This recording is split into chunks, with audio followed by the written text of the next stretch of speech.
প্রিয় শিক্ষার্থী বন্ধুরা, আপনারা ইতিমধ্যে জেনে গেছেন আজকের আলোচ্য বিষয় সম্পর্কে। আজকে মূলত আমি কম্পিউটারের ইনপুট ও আউটপুট ডিভাইস সমূহ সম্পর্কে আলোচনা করব। তো চলুন শুরু করা যাক। প্রথমত ইনপুট ডিভাইস।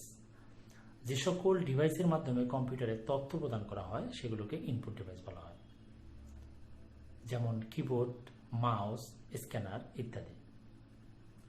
Output device.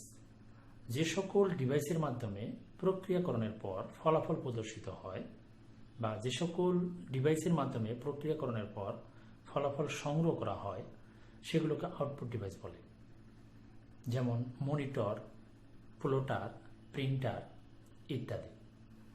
এবার ইনপুট আউটপুট ডিভাইস।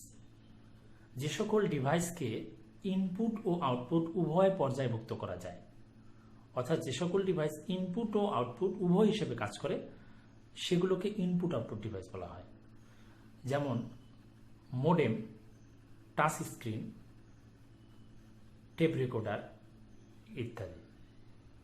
এবার আমি আপনাদেরকে আউটপুট ডিভাইস সমূহ মনে রাখার কৌশল এবং ইনপুট আউটপুট ডিভাইস সমূহ মনে রাখার কৌশল সম্পর্কে বলবো।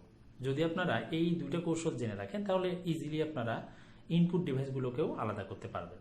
তো প্রথমত আউটপুট ডিভাইস সমূহ মনে রাখার কৌশল। আমাদের সবার প্রিয় মনি হেড প্রজেক্ট পেল।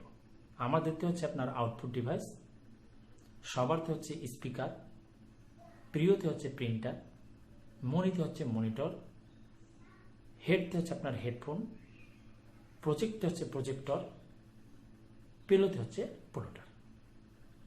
এবার আসুন ইনপুট আউটপুট ডিভাইস সমূহ মনে রাখার কৌশল।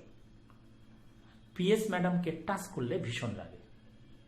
পিএস হচ্ছে প্রিন্টার স্ক্যানার। এটা মূলত একটা সমন্বিত যন্ত্র যেটা ইনপুট আউটপুট উভয় হিসেবে কাজ করে। পিএস, এরপর হচ্ছে ম্যাডাম। ম্যাডামতে হচ্ছে আপনার মোডেম, টাচতে হচ্ছে টাচ স্ক্রিন, করলেতে হচ্ছে ক্যামেরা, ভীষণতে হচ্ছে আপনার ভিসিপি, ভিসিআর, ভিটিআর, টিভি ইত্যাদি। আর রাগেতে হচ্ছে আপনার রেকর্ডার অর্থাৎ টেপ রেকর্ডার। তো এভাবে আপনারা চাইলে ইনপুট আউটপুট ডিভাইস সমূহকে অথবা ইনপুট ও আউটপুট উভয় হিসেবে যে ডিভাইস সমূহ কাজ করে ইজিলি আপনারা আলাদা করে প্রশ্নগুলো অ্যান্সার করতে পারবেন। তো বন্ধুরা, আজকে এই পর্যন্ত। নেক্সট ভিডিওগুলো সবার আগে পেতে চ্যানেলটি সাবস্ক্রাইব করে আমাদের সাথেই থাকুন। আল্লাহ হাফেজ।